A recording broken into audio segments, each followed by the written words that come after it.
Yeah, because your house is tax-free. Remember tax-free? Tax now, tax lower, tax later, tax never. Yeah. Your house, your principal resident, is tax-free. But 100,000 equity you take out of your house, you borrow against your house. Yes. And maybe you can't do this now, but maybe you can only get 30,000 out of your house. Maybe you can only get 20,000 out of your house. But I'm just trying to use a round number here. Okay? Yeah. If you could get 100,000, you could buy a duplex. If you could get 20,000, you could buy half a duplex, right? So $100,000 goes into buying a duplex, right? So you buy a duplex with $100,000. Does that make sense? Now, I'm going to look at 3 rates of return. One is, this is called cash on cash. Okay? And let's say you don't make that. Okay? You only made $1,500 a month. Okay? You know, I was really understate stuff, right? So only rented it out for $1,500 a month. Because running a rooming house is a lot of work, right? In and out and in and out, right? So let's just rent the whole house to the whole family, right? Keep it simple. Don't have to think about it. Rent it for 3 years and drive away. Yep. 2 years later, come by, see, is the house in good shape? Yes. Okay, Yeah. $1,500 a month. But your mortgage payment on this, if you bought it for say $200,000, right? Your mortgage payment, say you put $50,000 on that one, your down payment, 25% down. So you have $150,000 mortgage. Your mortgage payment's about $600 a month.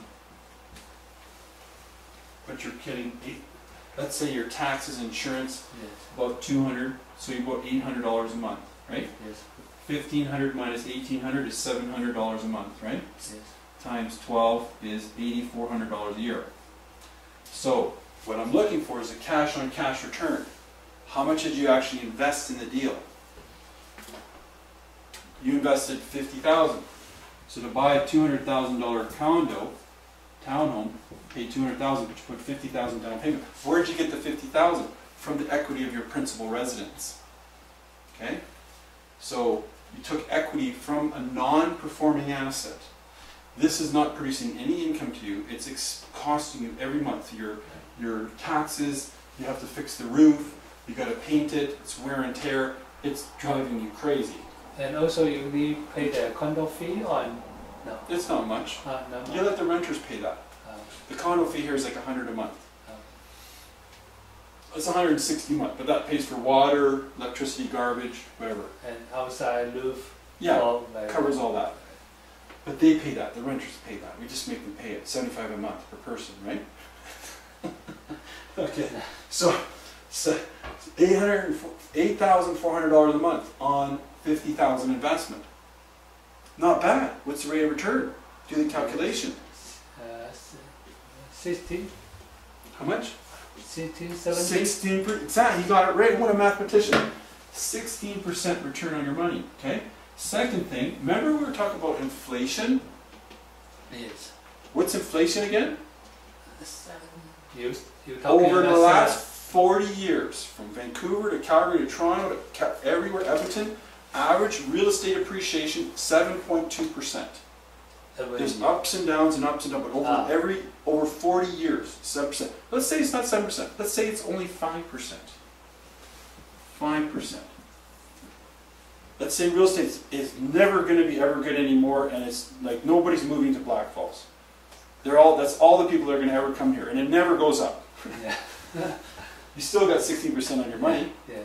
You still have $8,000 every year. Could you use an extra $700 a month? If you changed your mortgage to a line of credit and got a line of credit and bought a townhome and you had an extra $700 a month, what would you do with an extra $700 a month? I'll tell you what you could do with it. RESP for the kid. How about a part of tax-free savings account? And buy some good things, tax-free, growing your money. Yeah. Or you just save it, put it in savings, cash, cash, cash. Leave it there. Look at it, count it, feel it, roll in the money. So inflation is about 5%. So now I'm getting 16% plus 5 is 21% on my money, right? I didn't get to 100% yet though, did I? Not yet. Not yet. I'm going to show you. Then I do this. 5 years. What's my townhome worth? What's this townhome in 5 years? 5% a year goes up, right? Depends the market. Depends on the market. Yes. What's going on across the street here? $16 million Olympic swimming sports center. $60 million worth of homes being built right over here. In 5 years, this place will be all the houses and big, right? Only 5% appreciation, right? So 5% is worth $200,000 today. 2013, 14, 15, 16, 17, 18, right? So 5% is 210. And 5% is 225, right? 5% is going to be 240. And 16, 255, 18, 270. So very realistically, at 5%, this property will go up $50,000. Very conservatively. Do you agree with me? Yes. Okay. What do? I borrow against it. Like a farmer, you plant the seed and you water it and the plants grow, you harvest. You harvest your equity out. So you refinance it. Get the money from Get the money back out of the property. There's no advantage to paying this property off unless you want to feel good. But if you take this cash out, $50,000, boom, where would you do with that money? You go invest another. Pay off your principal residence. So, in the next 5 years, if I could show you how to pay a lump sum payment on your mortgage down to $50,000, would that feel good? Yes. So your mortgage goes like this, boom, boom, boom, pay off in 7 years. I could pay your mortgage off in 7 years. But you got to think differently. You got to think, oh my God, I'm afraid I don't have enough money. I'm going to have to pay my mortgage for 20 years or 15 years. Make these little profits.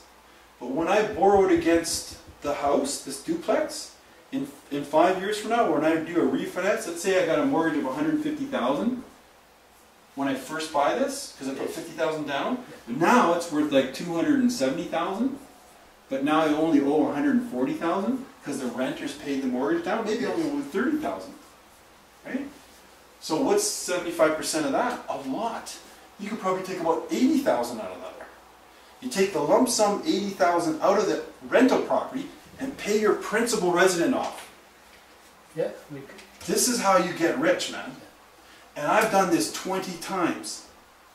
I made $1.5 million in 7 years doing this.